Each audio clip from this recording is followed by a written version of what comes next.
CEAP, Centro Espírita Altivo Panfiro. Uma casa de amor. Bom dia aos nossos ouvintes. Que Jesus abençoe a nossa manhã de estudos. Vamos ler o Evangelho, fazer a prece e em seguida fazer o estudo da Revista Espírita. Capítulo 8. Bem-aventurados que têm um puro coração. Item 19.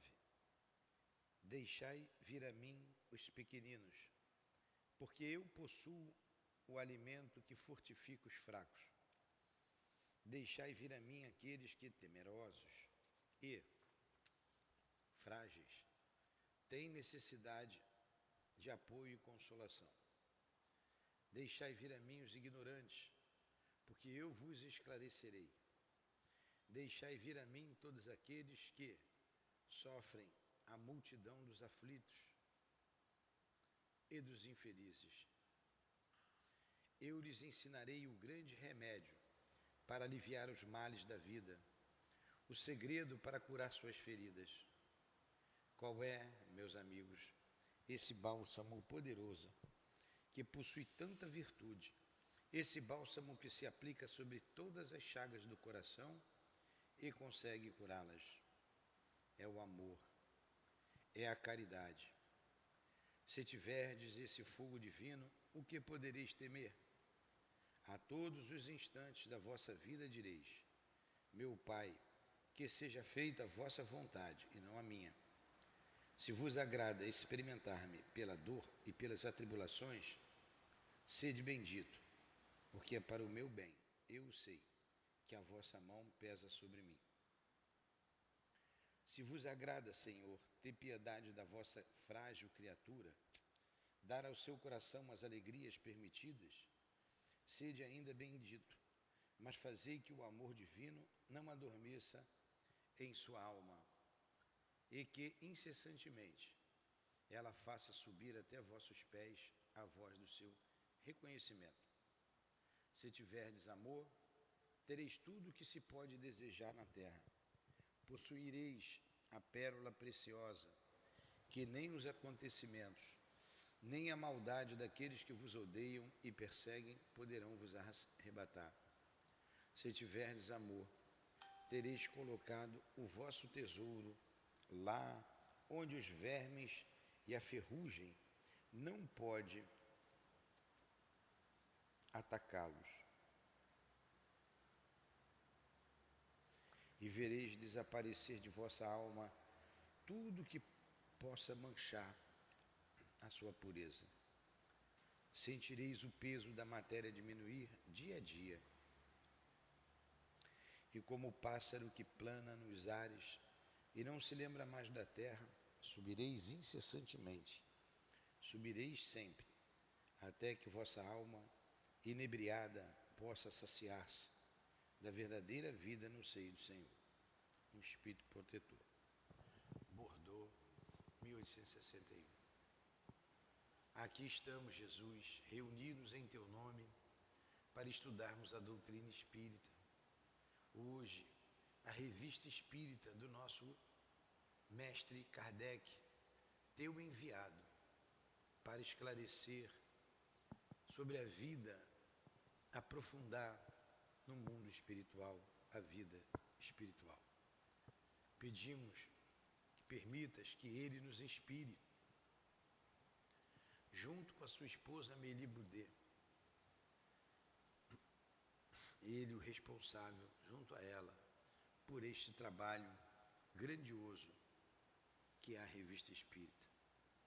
Em nome desses irmãos queridos, Dona Amélie, Allan Kardec, em nome do altivo diretor da nossa casa, com os espíritos guias da nossa casa de amor, com a permissão deles, Senhor, com a Tua permissão, com a permissão de Deus acima de tudo, em nome do amor sempre, do nosso amor, Lourdinha, iniciamos os estudos da manhã de hoje.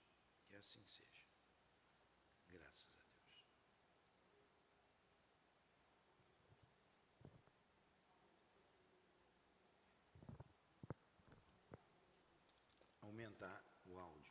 Alô, alô, alô. Melhorou? Então vamos lá.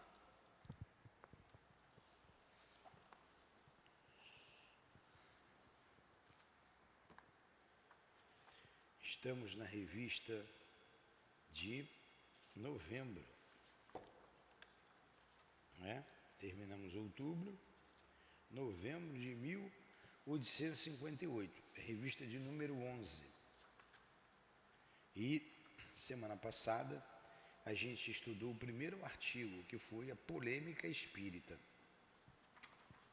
Hoje começamos com um artigo, já começamos com esse artigo, pluralidade das existências. E vimos que essa página aqui foi passada, vários trechos dela, para o Livro dos Espíritos. Aí paramos aqui. Estamos no meio do artigo. Examinemos a questão sob um outro ponto de vista. Abstração feita de qualquer intervenção dos espíritos, os quais, momentaneamente, poremos de lado. Suponhamos que esta teoria não lhes diga respeito. Suponhamos até que jamais se houvesse cogitado de espíritos.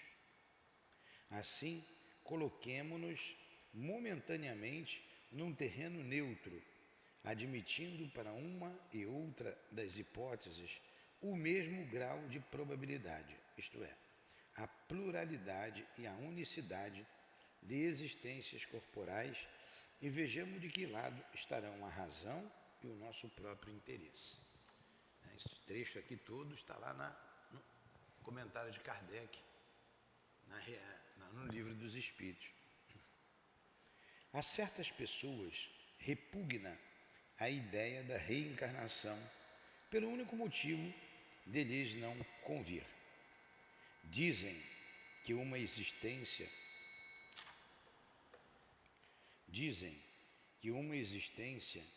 é bastante, e que não desejam recomeçar uma outra. Conhecemos algumas pessoas para quem a ideia de reaparecer na Terra as deixa enfurecidas. Queremos apenas lhes perguntar se Deus teria tomado o seu conselho ou consultado o seu gosto antes de criar o universo. Ora, de duas uma, ou há ou não há reencarnação.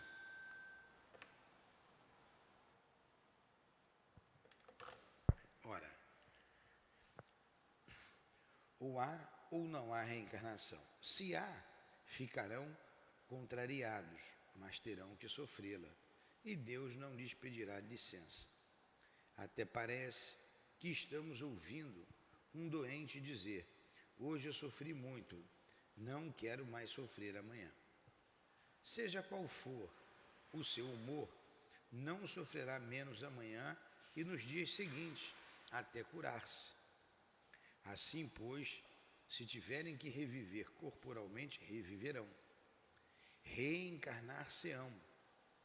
Não adianta revolta, como a de um menino que não quer ir à escola, ou a de um condenado à prisão. Terão que ir para lá.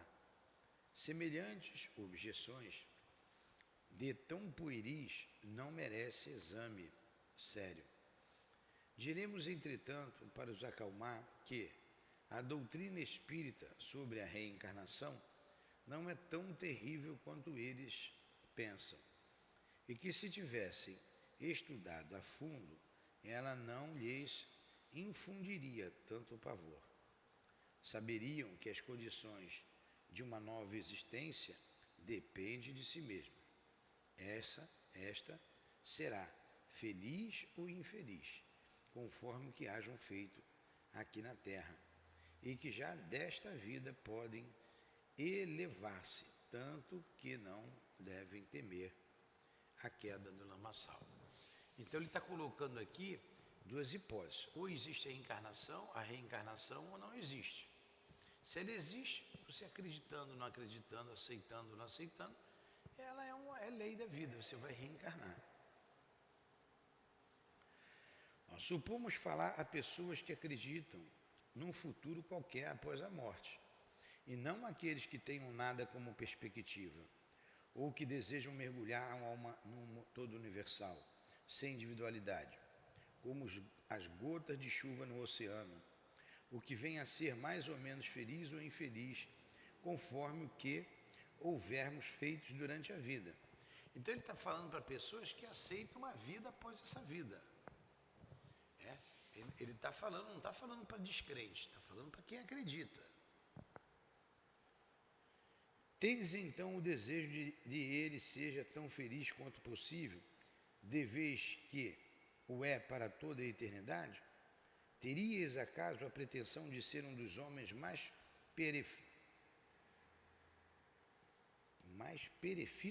deve ser perfeitos, que jamais mais perfeitos que existiram na terra, e de ter assim a primazia, o direito à suprema felicidade dos eleitos? Não. Então, admitis que haja homens que valem mais do que vós, e que têm direito a um lugar melhor, sem que, entretanto, por isto sejais condenados. Então, colocai-vos por um instante, e em pensamento, na situação média que será a vossa, uma vez que assim conviestes, e supondes que alguém vos venha dizer: sofreis, não sois feliz quanto poderíeis, entretanto, tendes à vossa frente seres que desfrutam de uma felicidade pura. Quereis trocar a vossa situação pela deles? Sem dúvida respondereis: que devo fazer? Nada menos que recomeçar aquilo que fizeste mal, procurando fazê-lo melhor. Terias dúvida de aceitá-lo mesmo à custa de várias existências de prova? Então, tem gente melhor do que a gente, todo mundo sabe. E a gente não é lá aquele lírio do campo, a gente sabe das dificuldades.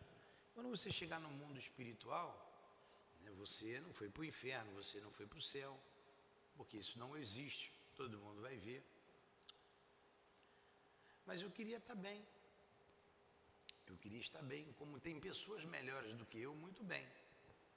Só tem uma coisa, tem um caminho. Você quer ficar bem? Quero ficar feliz. Então, recomeça, retorna à carne e refaz de novo a tua caminhada. Você errou, você vacilou, você acertou. Vamos aumentar o número dos acertos, vamos errar menos, vamos vacilar menos. E assim a gente vem progredindo. A gente vem progredindo. Porque Deus não ia criar seres tão infelizes aqui na Terra que não tivesse acesso a nada por um simples capricho. Então a gente precisa analisar com inteligência a questão da reencarnação. Porque ela é para ser compreendida, entendida. Vamos lá.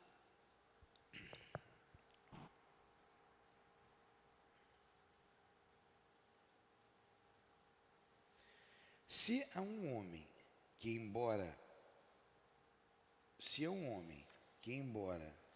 não esteja na mais extrema das misérias,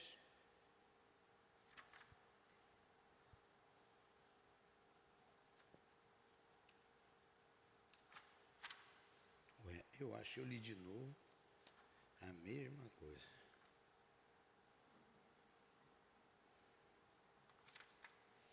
Se há um homem que, embora não esteja na mais extrema das misérias, experimenta, entretanto, privações consequentes da mediocridade dos seus recursos, viesse dizer: eis uma imensa fortuna, podereis desfrutá-la, mas para isso deveis trabalhar rudemente 1 minuto. Ainda que ele fosse o maior preguiçoso da terra, diria sem hesitar: trabalhemos 1 minuto, 2, 1 hora alta, 1 dia, se for preciso. Que representa isto, se minha vida vai acabar na abundância? Ora, o que é a duração da vida corporal em relação à eternidade? Menos que 1 minuto, menos que 1 segundo. Então ele fez uma analogia aqui. Você é miserável, é pobre. Aí alguém diz assim, vou te dar uma fortuna, basta você trabalhar 1 minuto. Quem que não vai querer trabalhar? Aí a pessoa, não, trabalha 1 minuto, 1 hora, até um dia, para ter isso tudo. Aí falou, a mesma coisa se dá com a vida. O que é a vida de 50, 60, 70 anos? A vida corporal, enfim, diante da eternidade. Não é nada, é menos do que 1 minuto. Então vamos trabalhar.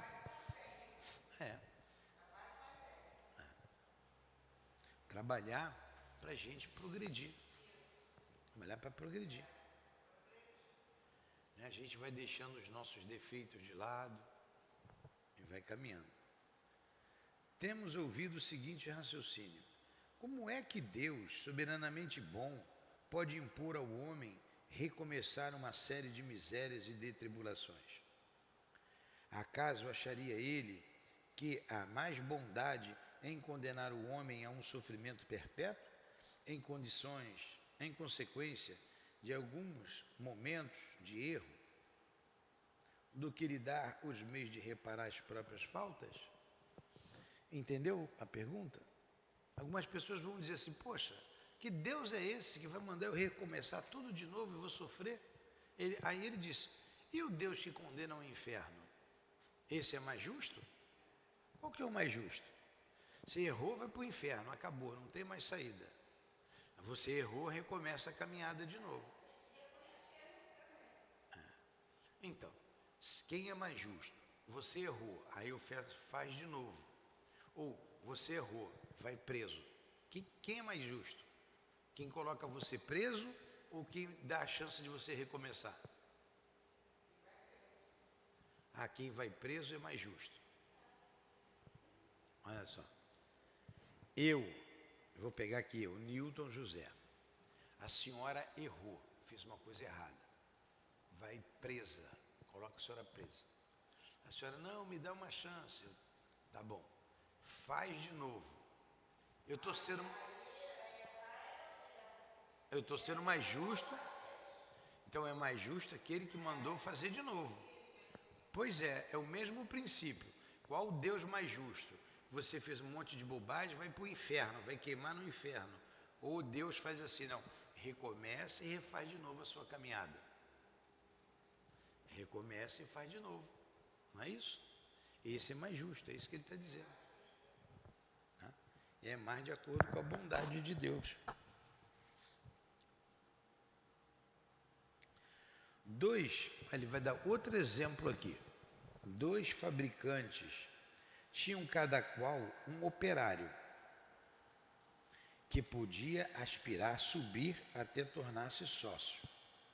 Aconteceu certo dia que esses operários empregaram muito mal a sua jornada e mereceram ser postos na rua. Então pega aqui, a Priscila vacilou, merece ser mandada embora. A senhora também vacilou, merece ser mandada embora, tá? Mas se vocês fizessem direitinho, podia ascender, mas vacilaram, erraram. Um dos fabricantes despediu o empregado, a despeito das suas súplicas. A Priscila, não, seu Nilton, me dá uma chance. Não, vai para a rua, errou, vai para a rua. E este, não tendo achado trabalho, morreu na miséria. Priscila não arrumou mais trabalho, morreu na miséria. O outro disse ao seu.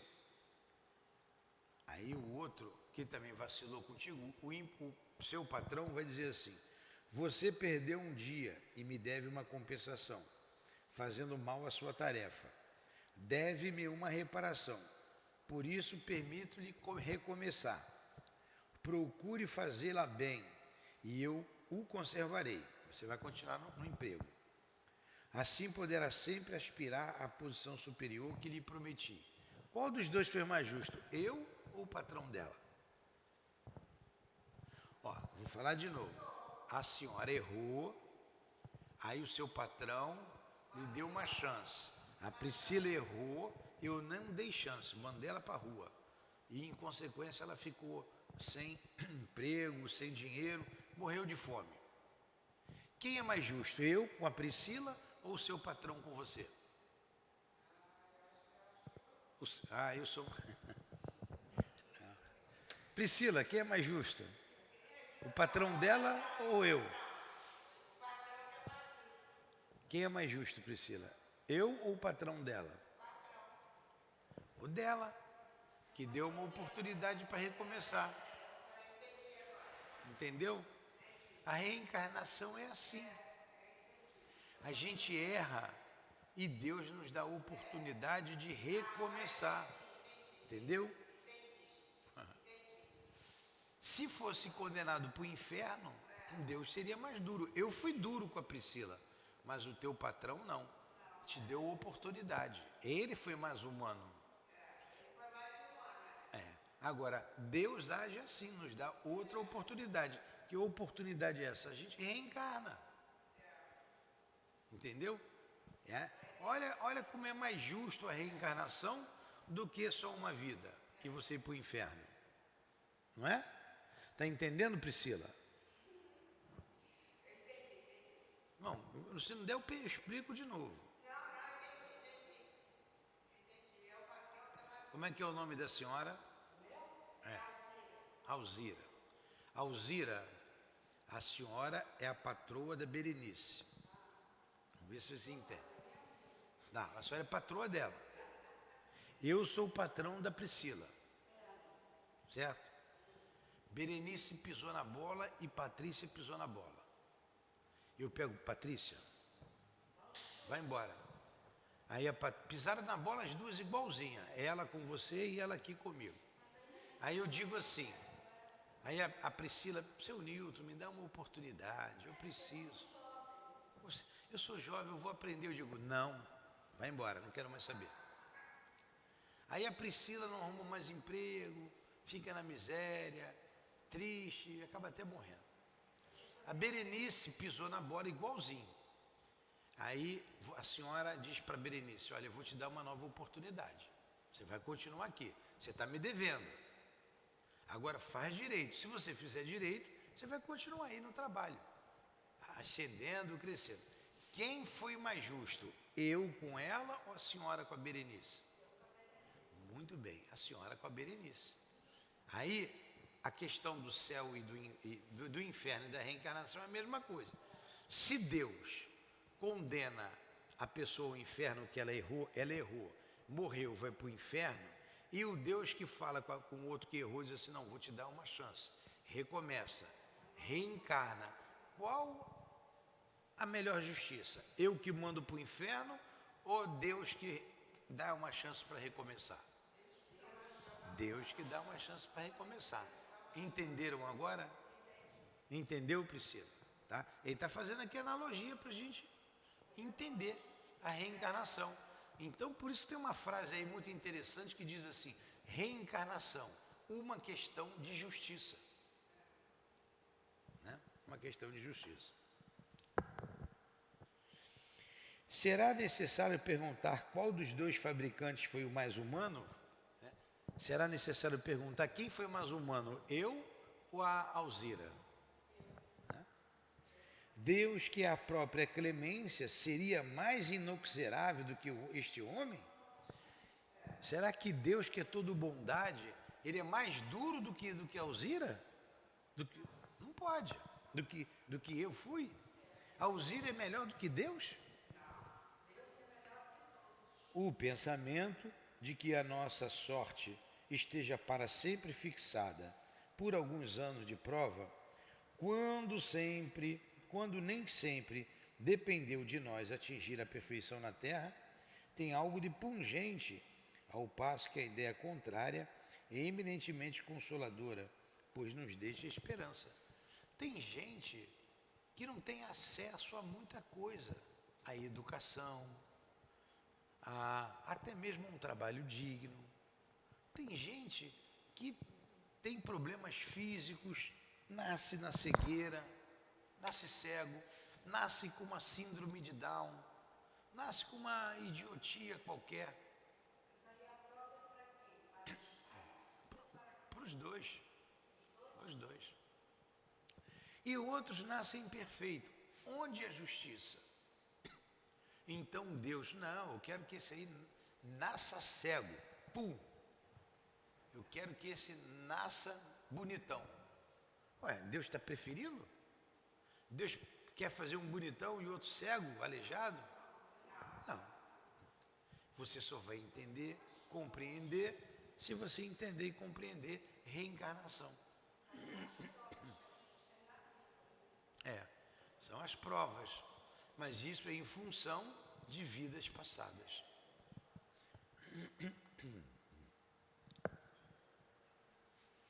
Assim, sem nos pronunciarmos pró ou contra a pluralidade das existências, sem preferir uma ou outra hipótese, diremos que, se nos fosse dado escolher, ninguém preferiria um julgamento sem apelo. Disse um filósofo que se Deus não existisse, seria preciso inventar Deus para a felicidade do gênero humano. O mesmo se poderia dizer da pluralidade das existências. Se não tivesse reencarnação, a gente tem que inventar a reencarnação, que ela é mais justa. Mas, como dizíamos, Deus não nos pede permissão, não consulta o nosso gosto, ou é ou não é. Vejamos de que lado estão a probabilidade de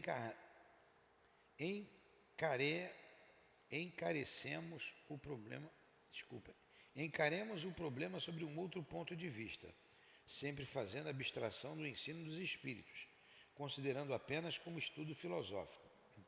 É evidente que sem reencarnação haverá uma única vida corporal, uma única existência. Se nossa existência corporal atual for a única, cada alma será criada ao nascer, e menos que se admita a sua anterioridade. Agora ele vai falar de uma outra hipótese. Você só tem uma vida. Então a tua alma, eu já falei sobre isso aqui, mas ele vai falar melhor. Eu já expliquei. Se você só tem uma vida, a alma foi criada no momento que você nasceu, certo? Na hora que você nasceu, ali foi criada a alma. Deus deu uma alma para você ali. Essa... Não, isso é uma hipótese. Uma hipótese. No momento da concepção, no momento que você nasce ali, Deus criou aquela alma naquele momento. A outra hipótese, Deus criou a alma e a gente vem reencarnando. Agora vamos pegar de uma única existência. Neste caso, é de perguntar-se o que seria a alma antes do nascimento. E se esse estado não constituiria uma existência sob uma forma qualquer. Não há meio termo. Ou a alma existia ou não existia antes do corpo. Se existia, qual seria a sua situação? Tinha ou não consciência de si mesmo? Se não tinha consciência, é como se não existisse. Se tinha sua individualidade, era progressiva ou estacionária? Num caso como no outro, em que grau havia chegado ao corpo? Admitindo, segundo a crença vulgar, que a alma nascesse com o corpo, ou o que dá no mesmo, que anteriormente a sua encarnação tivesse apenas faculdade negativa, levantemos as seguintes questões. Então, vamos lá. Ele já fez algumas perguntas ali. Se a alma nasceu junto com o corpo, ele colocou, a crença vulgar é essa. A Igreja Católica acredita assim, os protestantes, né, que são os evangélicos, acreditam assim, que a alma foi criada no momento que o corpo nasceu. Se não fosse assim, tem uma porção de questão. Aí ele vai fazer umas perguntas em cima disso. Primeiro, por que mostra a alma aptidões tão diversas e independentes das ideias adquiridas pela educação? Porque se a gente foi criado no momento do nascimento, a alma, por que nós somos tão diferentes? E numa mesma família, pai cria 2 filhos, os 2 são diferentes. Numa sala de aula, tem aluno inteligente, não tem? E a gente não consegue alcançar o que aquele inteligente faz. Por que essa diferença? Se está todo mundo na mesma sala, se está todo mundo na mesma série, por que uns aprendem, outros não aprendem? É uma pergunta. De onde vem nas crianças em tenra idade a aptidão supranormal para tal arte ou tal ciência, enquanto outras ficam por toda a vida medíocres ou inferiores? A gente já vê crianças aí com uma inteligência enorme. Ele colocou aqui na arte, aqui tinha um menino aí, ele tinha 6 anos. Ele desenhava, que era uma beleza. Desenhava, qualquer coisa que você pedisse, ele desenhava. Rápido. Uma aptidão imensa para desenho. Por que ele tinha aquela aptidão toda? E o irmão dele não? Eles nem têm mais vindo aqui. O irmão não tinha, ele tinha. Nasceram do mesmo pai, da mesma mãe. Por quê? Qual é a diferença da aptidão? Por que ele tem essa aptidão e eu não tenho? Se a alma foi criada igualzinha. Terceira pergunta. De onde as ideias inatas que uns apresentam e outros não? Ideias inatas. A gente já traz aquilo com a gente. Por que a gente traz aptidões, ideias inatas e o outro não? De onde em certas crianças instintos precoces de vícios ou de virtudes, sentimentos inatos de dignidade ou de baixeza, contrastando com o meio onde nasceram? Não tem criança que já é pequenininha, cheia de vício?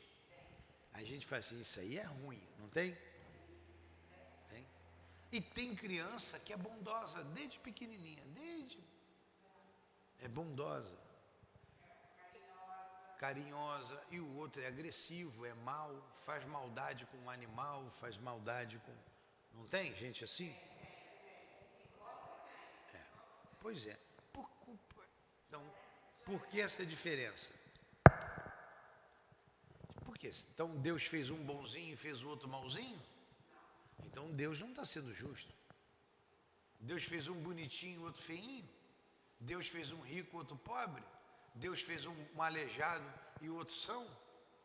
É isso que ele está mandando a gente raciocinar. Se todo mundo foi criado igual, tinha que ser igual. Senão ele está tendo preferência. Por que a abstração feita da educação, certos homens são mais adiantados do que outros? Não tem gente mais adiantada do que outros? Tem ou não tem? Independente da educação.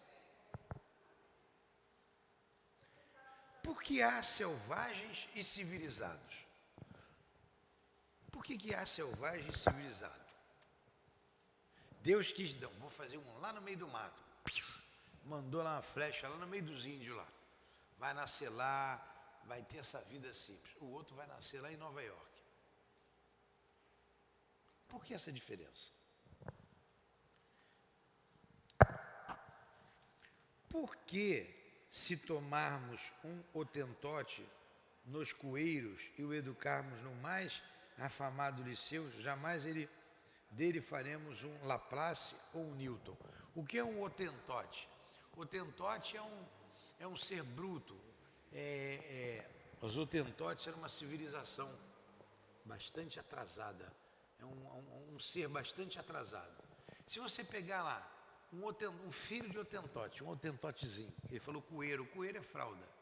Você pega aquela criança, você traz para a cidade, bota ele na escola, e ele não vai conseguir ser um Newton. Não é um Newton meu, não. O Newton, Isaac Newton, o físico, o grande físico inglês, Isaac Newton. Por que mesmo botando na faculdade tudo, se ele conseguir entrar na faculdade, ele não vai alcançar o que o Newton alcançou? Por que tanta diferença em inteligência entre uns e outros? Por quê?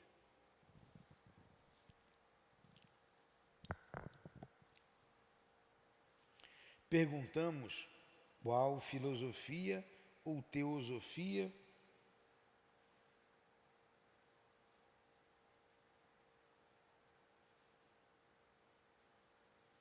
que que poderá resolver tais problemas. Quem vai resolver esse problema? Quem vai dar essas respostas? Ou as almas são iguais ao nascer, ou não são. As almas são iguais quando nascem?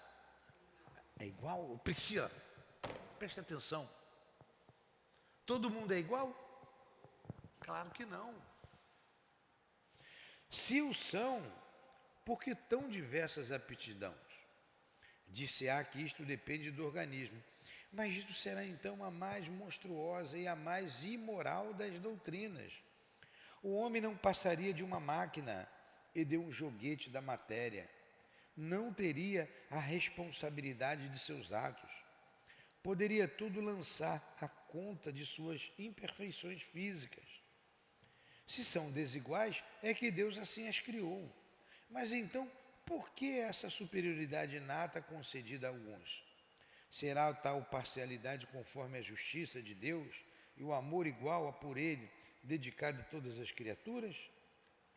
Admitamos, ao contrário, uma série de vidas anteriores, de anteriores existências progressivas, e tudo ficará explicado. Ao nascer, trazem os homens a intuição daquilo que adquiriram. São mais ou menos adiantados conforme o número de existências percorridas e conforme se achem mais ou menos afastados do ponto de partida. Então, o que eu li aqui? Vou parar aqui porque o trecho é grande. Se todo mundo foi feito igual, por que tanta diferença? Por que uns mais inteligentes e outros com mais dificuldade? Por que tanta diferença? Que filosofia explica isso? Quem explica isso? Não foi feito todo mundo igual? A alma não foi criada no momento da encarnação? Por que essa diferença toda? Só tem uma explicação. Admita a reencarnação, a pluralidade das existências, que você vai entender.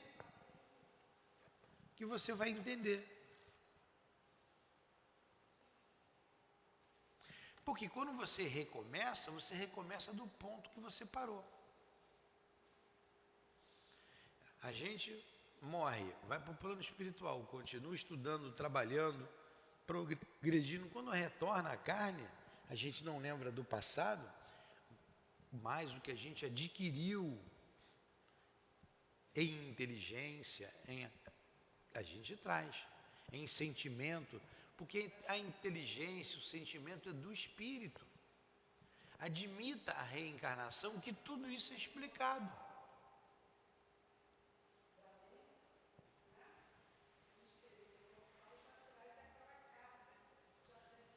Pois é. Então, você precisa analisar friamente qual é mais conforme a justiça de Deus. Uma vida só, a unicidade das existências, ou a pluralidade das existências? Qual é conforme a justiça de Deus? Hein, Priscila? Acorda, tu tá dormindo ainda, Priscila? Vamos pensar. Eu estou falando bem devagarinho para vocês entenderem. O que é mais justo de tudo que a gente viu agora? Você nascer, morrer, nascer, renascer, caminhando no progresso, ou você morreu, tudo acaba. Se você foi bom, vai para o céu. Se foi mal, vai para o inferno. Isso. Então, a gente volta e reencarna. É mais justo do que você ter uma vida só e ser julgado. Entendeu isso? Entendeu? Entenderam? Tá bom. Aí eu vou continuar lendo aqui. Ó, absolutamente, como numa reunião de indivíduos de todas as idades, cada um terá um desenvolvimento proporcionado ao número de anos que tiver vivido. As existências sucessivas serão para a vida da alma o que são os anos para a vida do corpo.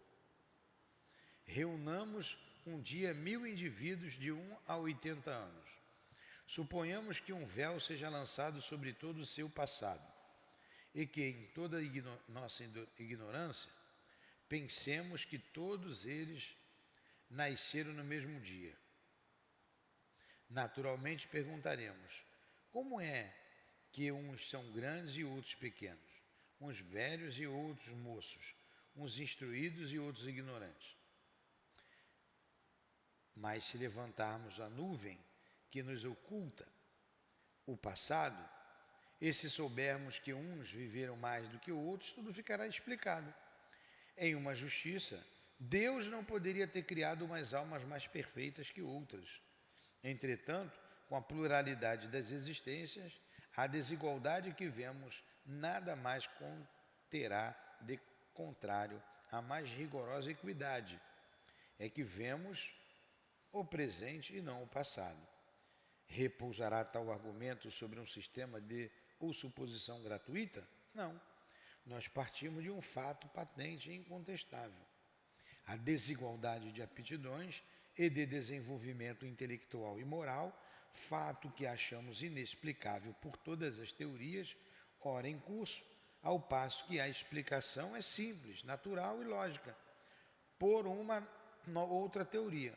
Será natural preferir o que não explica ou o que explica? Então vamos lá. Ele está fazendo a gente raciocinar.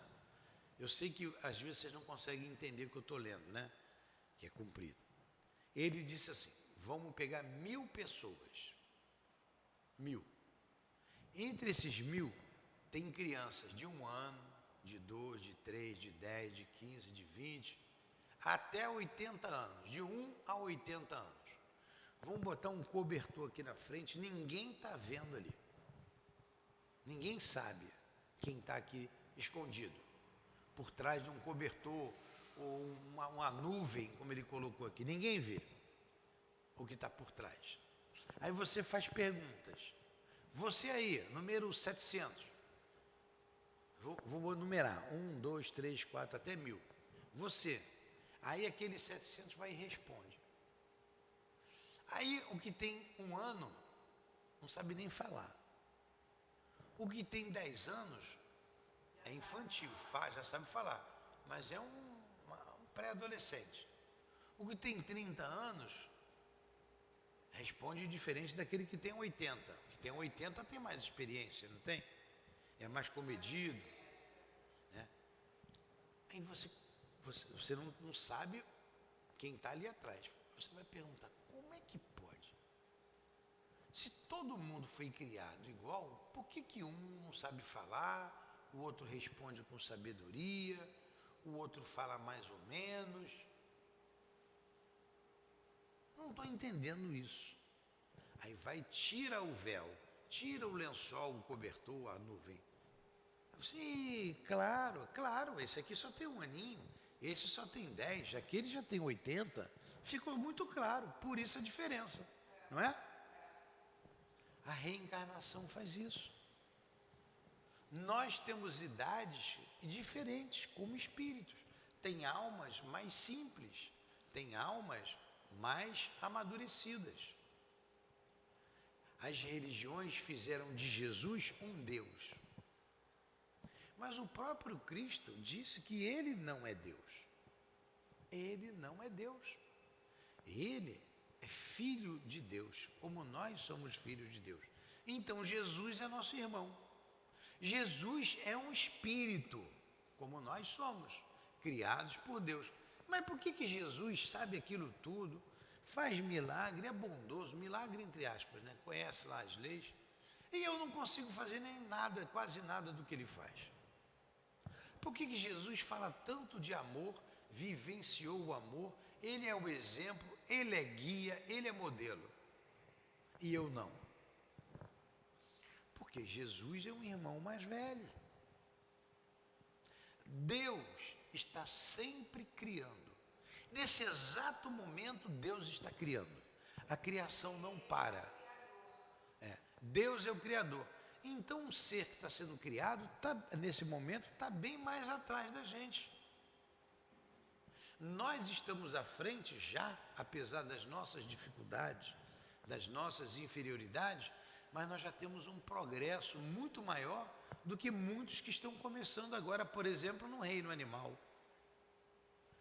Nós já passamos pelos mundos primitivos, mas tem irmãos nossos que estão lá no mundo primitivo. Tem canibalismo, tem violência. É muito dura a vida lá. A gente nem imagina como é a vida. A gente não suportaria uma vida daquela. Mas nós já passamos por isso, não suportaria agora. Por isso, essa diferença. Cada um foi criado num momento diferente. Por isso somos diferentes. Temos experiências diferentes. Se Jesus voltasse à Terra, vamos supor que Jesus vai reencarnar. Se ele voltar e reencarna, né? Ele encarnou, mas vamos supor que Jesus vai voltar. Poxa, não tem como o espírito retrogradar. A gente vai ter do nosso lado, num corpo, um ser luminoso. Um ser que vai falar de amor, de bondade, que vai dar exemplo, vai ser um pacificador. Porque ele já tem tudo isso adquirido. E nós não. Estão entendendo? Entendeu agora a reencarnação? O que é mais justo? Entender dessa forma ou entender que Deus, por capricho, eu quero fazer ela pobre, triste, sem as duas pernas, sem os dois braços. Quero fazer você bonita, rica, feliz aqui na terra. Por que isso? Por que essa diferença? Deus quis, então, me fazer assim? Faz ela flamenguista, com essa coisa ruim, e me faz vascaína, uma coisa boa. Então, a gente tem que pensar friamente, o que é mais justo? Deus fez porque quis, por capricho, um diferente do outro, ou tudo isso é conquista, porque temos idades diferentes? E a reencarnação explica. Conquista, a reencarnação explica. Estão entendendo agora? Muito bem. Já estão cansadas aí para ir embora?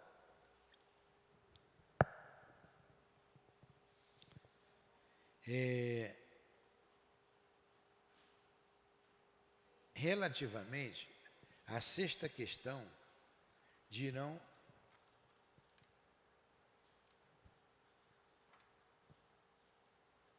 sem dúvida.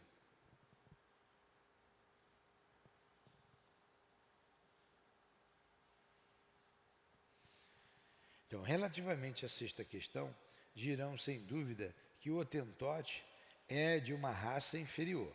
Então perguntamos se ele é ou não é homem. Se o é, porque Deus teria deserdado e a sua raça dos privilégios concedidos a uma raça branca, europeia. Ele botou Caucásia.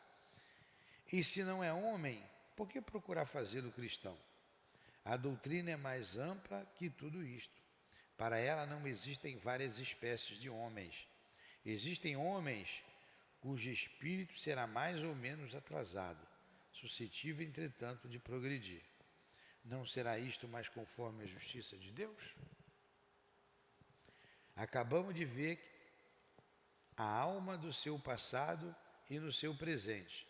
Se ao considerarmos em seu futuro, encontraremos as mesmas dificuldades.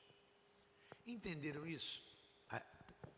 O entendimento da reencarnação, explicando a nossa diferença, porque nós somos diferentes. Como a gente sempre diz ali, você é pobre hoje, amanhã poderá ser rico, ou já foi rico antes. E a gente precisa experimentar todas as dificuldades da vida, para a gente crescer como espírito. O que adianta ser pobre revoltado ou um rico debochado? Os dois estão errando. Então, tem pessoas que são pobres e são dignas, não reclamam, trabalham. Agora não tem pobre, ó.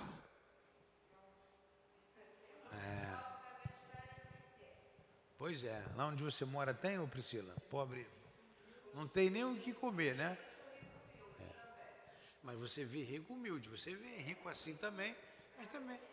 Então é da alma, é a alma, é conquista da alma, é educação. Um tem um orgulho, o outro não tem. Um acha que é mais do que o outro. Não é? Vamos terminando aqui.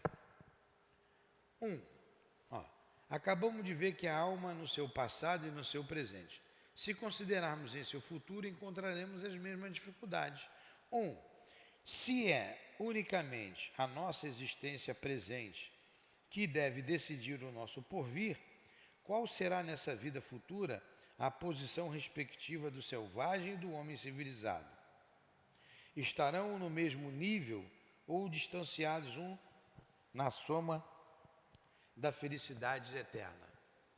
Então, partindo desse princípio, como que vai ser a nossa vida futura?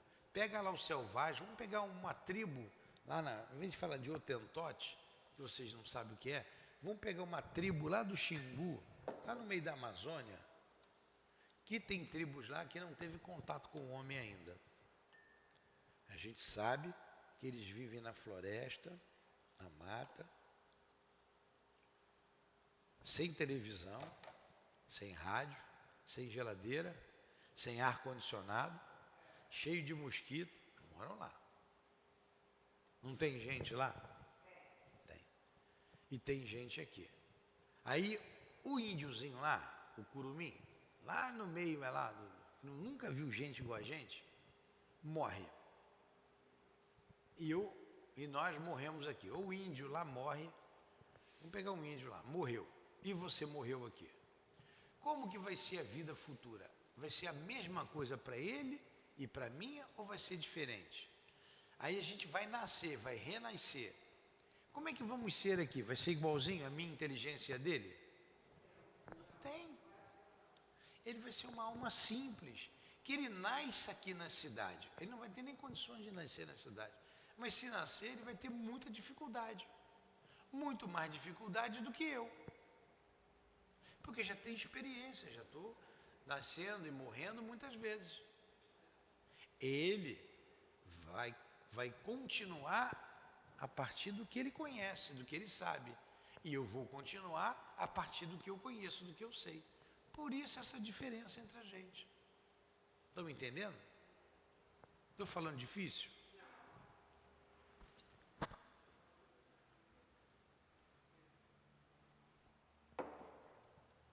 Dois. O homem... Desculpem, desavisado aqui. O homem que toda a vida trabalhou para se melhorar, estará nas mesmas condições que os outros? O homem que toda a vida trabalhou para se melhorar, estará na mesma condição que os outros? Toda a vida eu trabalhei, me esforcei para trabalhar.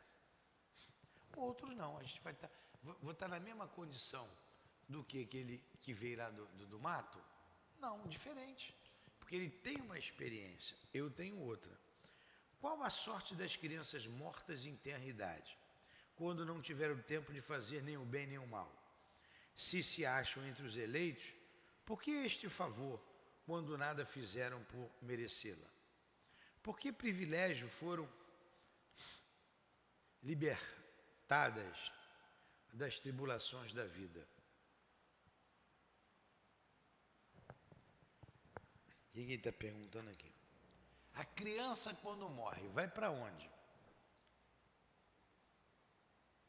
Morreu uma criança de 3 aninhos. Não tem criança de 3 aninhos? Ela vai para o céu. Agora, o que essa criança fez para ir para o céu? Ela é anjinho.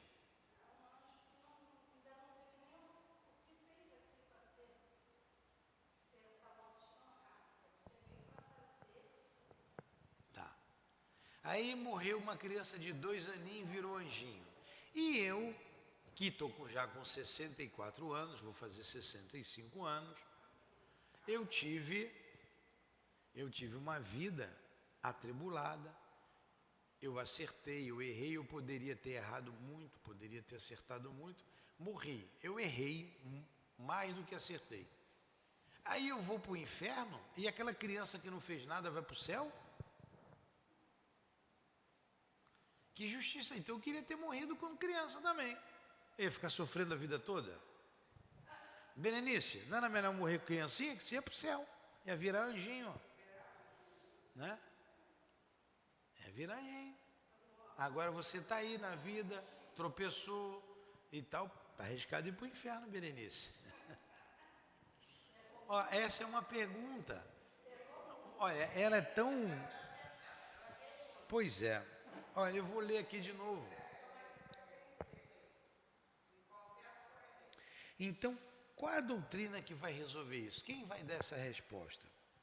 Admitamos as existências sucessivas e tudo estará explicado, conforme a justiça de Deus.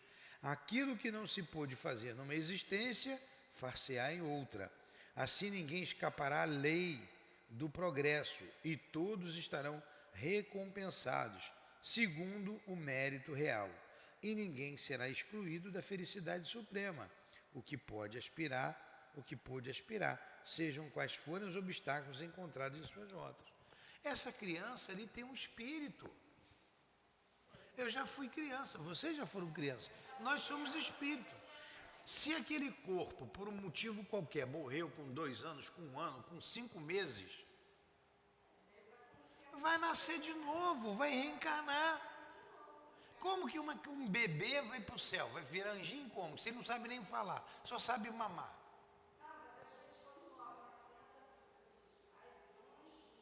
Ah, mas isso aí é a crença popular. Ali tem um espírito que muitas vezes aquela criança morre, ele retoma a sua forma de espírito imortal, lembra de outras existências.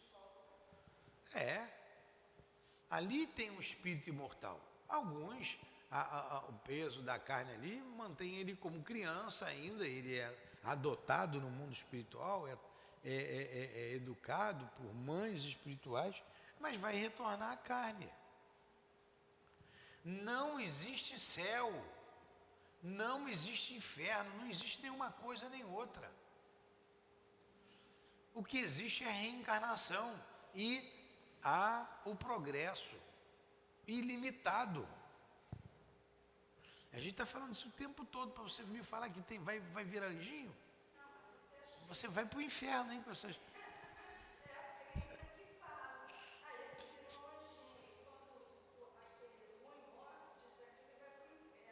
Pois é, mas não existe nem o céu.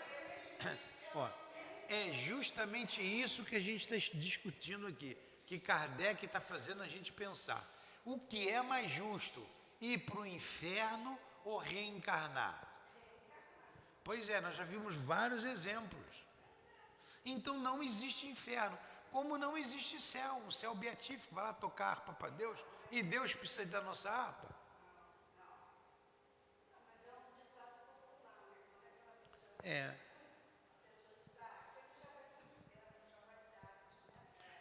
Então, estas questões, essas perguntas, poderiam ser multiplicadas ao infinito, pois inumeráveis são os problemas morais e psicológicos cuja solução só é encontrada na pluralidade das existências. Então, essas questões, essas perguntas se multiplicariam ao infinito. O que acontece com a criança? Por que eu sou pobre? Por que eu sou doente? Por que o outro já nasce doente, já nasce com câncer? Não tem criança que já nasce com câncer? E morre, e sofre pra caramba. Só a reencarnação explica isso. Ou Deus é mau. Não, esse aqui vai nascer com câncer, vai lá.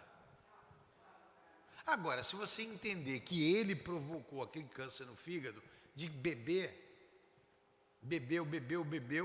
ali teve uma cirrose, um câncer, morreu, marcou o perispírito, vai nascer, só tem uma maneira de limpar aquilo do corpo espiritual, é no corpo físico. Então só a reencarnação que explica, porque ou Deus existe ou não existe. Se Deus existe, ele tem que ser justo e bom. Ele não pode ter preferências. Ele não pode ser justo com alguns e injusto com outros. Não. Então, por que isso acontece? Então, porque ele está dizendo, se multiplicaria ao infinito essas perguntas. Só a reencarnação explica. Só a reencarnação para entender tudo isso. Entenderam? Vamos continuar. Eu vou desencarnar vocês, hein? Seja como for, talvez digam que a doutrina da reencarnação não é admitida pela Igreja, que isto seria a derrubada da religião. Não é objetivo nosso abordar este problema no momento. Ah, mas a Igreja não acredita. Ele não vai abordar esse problema. Mas será que a Igreja está com a verdade? Será? Ela é a dona da verdade? Né? Eu não tenho nada com a Igreja. Nem contra, nem a favor. Pois é, a Igreja não acredita. Aquele que não acredita está querendo enganar vocês. Quando um cego conduz outro cego, ambos caem no fosso. A gente deu um monte de argumento aqui. Vai fazer essas perguntas então lá, para ver o que eles vão te responder. Eles vão dizer assim, eu já sei a resposta. Mistério de Deus. É assim porque Deus quis. Ah, agora Deus quis comigo, não quis. Por que não quis com ela? Comigo ele quis me fazer pobre, feio, flamenguista, doente, e ela bonitona, cheia de saúde, rica. Estou falando do ponto de vista material. E vascaína. Por que Deus? Ah, porque Deus quis? Não. Não, tem que ter uma questão lógica, de justiça. Basta nos haver demonstrado que ela é eminentemente moral e racional. A reencarnação é eminentemente moral e racional. Ela é lógica, a gente viu que ela é lógica. E é uma questão moral também. Mais tarde, demonstraremos que a religião se acha menos afastada dela do que se pensa e que com isso não sofreria ela mais do que sofreu com a descoberta do movimento da Terra e dos períodos geológicos que, à primeira vista, pareciam desmentir os textos sagrados. O ensino dos espíritas é eminentemente cristão. Apoia-se sobre a imortalidade da alma, as penas e recompensas futuras, o livre arbítrio do homem, a moral do Cristo. Não é, portanto, antirreligiosa. Cada frase dessa merecia aqui um estudo longo. Aí nós somos cristãos. No outro dia, eu fui lá numa loja, fui comprar um sapato, falou lá de alguma coisa, entrou em religião, falei que era espírita, a moça olhou para mim firme e disse assim, eu sou cristã. Como dissesse, eu sou do demônio, eu sou o capeta. Eu sou cristã, mas eu também sou cristão. Nós somos cristãos. Eu não vejo Jesus como ela vê, como um Deus, mas eu sou cristão. Agora, por que ela está com a razão e eu sem razão? E quando você mete a cabeça nisso aqui, você vai ter a certeza. Um dia, a igreja dizia, lá atrás, que a Terra era o centro do universo. E quem falasse contra era mandado para a fogueira. A Terra era o centro do universo. Era o sistema geocêntrico. E descobriram depois, os cientistas, vem Nicolau Copérnico, vem um outro lá, Galileu desenvolvendo lá o telescópio, e provou que a Terra não era o centro do universo. A igreja dizia que a Terra ficava parada e que tudo girava em torno da Terra. Aí desenvolveram lá as pesquisas, o telescópio, não, a Terra também gira, também se movimenta, tudo se movimenta. Ela teve que voltar atrás. Mandou alguns para a fogueira enquanto pôde, depois chegou uma hora, não. Realmente, a Terra não é o centro do universo. Um dia, a igreja vai ter que admitir a reencarnação, sob pena de acabar. O dia que ela admitir a reencarnação, ou ela se reformula, então os conceitos estavam errados, ou ela se acaba. Porque isso está perto de acontecer. Ah, só tem vida na Terra, por isso que a gente vai para o céu, vai para o inferno. O dia que a astronomia disser, não, tem vida no espaço. Isso está perto também. Tem vida em tudo quanto é lugar. As religiões vão ter que se remexer. E então, o céu, que mora lá? Que espíritos são esses? São mais elevados por quê? Por que Deus colocou eles lá? Onde é que é o céu deles? O inferno não existe? O que existe só é vida? Vão ter que admitir que tem vida em outros planetas. E que Jesus, quando disse há muitas moradas na casa do meu pai, ele estava falando dessas vidas. Eles vão ter que admitir. E vão ter que tirar essa ideia de inferno e essa ideia de céu beatífico. Vão ter que fazer isso. É uma questão de tempo. Então não me interessa o que o outro fala ali ou acolá. O que interessa é o meu raciocínio, que nós estamos vendo que é lógico. Isso é que me interessa.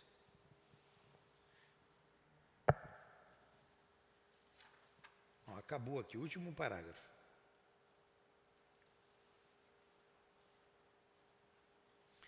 Como ficou dito, raciocinamos fazendo abstração de todo o ensino espírita, que para certas criaturas não tem autoridade.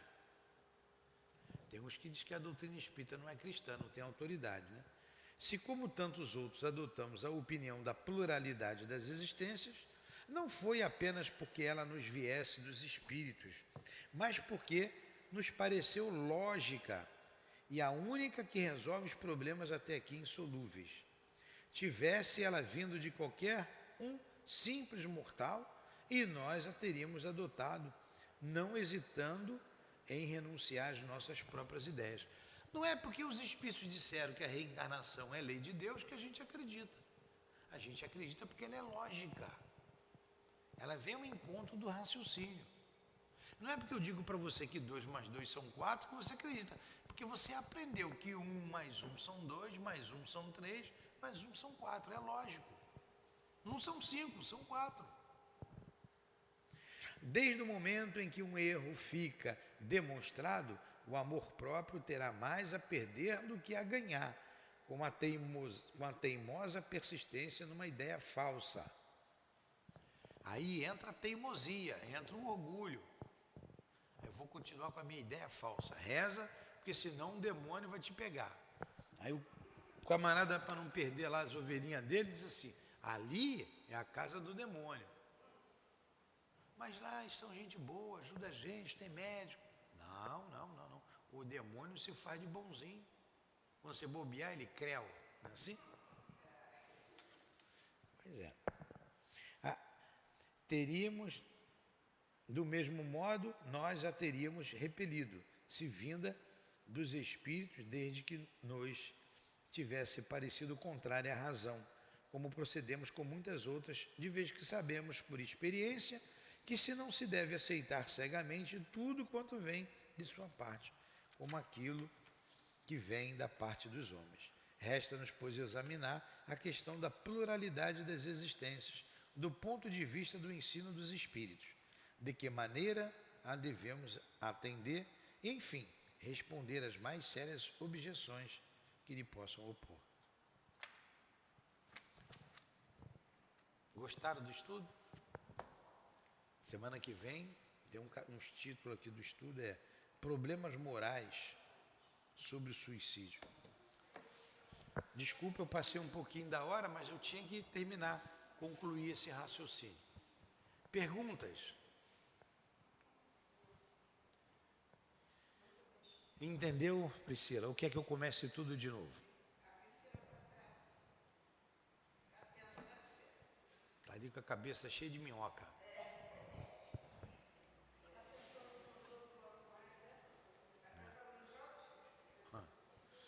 Então vamos lá. Muito obrigado, Senhor, pela manhã de estudos. Muito obrigado ao mestre Allan Kardec, a sua esposa Amélie Boudet, a nossa gratidão. Obrigado ao altivo, aos espíritos guias desta casa de amor, nossos irmãos, nossas irmãs. Obrigado por tudo. Em nome desses espíritos amigos, em nome do altivo, e da coluna de espíritos que dirige o nosso SEAP, que nos protegeram aqui durante esses estudos, nos conduziram, em nome do amor que vibra nesta casa, do nosso amor, Lourdinha, do teu amor, Jesus, e do amor de Deus acima de tudo, é que damos por encerrados os estudos da manhã de hoje. Que assim seja. Graças a Deus. CEAP, Centro Espírita Altivo Panfiro. Uma casa de amor. Muito bem.